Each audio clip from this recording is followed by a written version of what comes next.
İyi günler arkadaşlar. Kanalımıza hoş geldiniz. Bugün yine sizler için yepyeni videolarla karşınızdayım.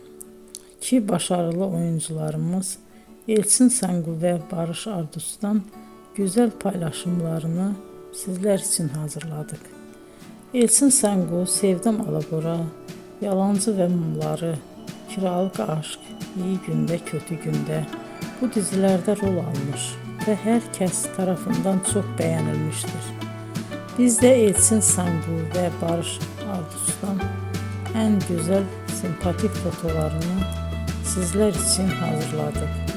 Bu karelerin devamını istiyorsanızsa emeğe saygı olarak kanalımıza abone olup yorum yazmayı unutmayın arkadaşlar. Teşekkür ederim.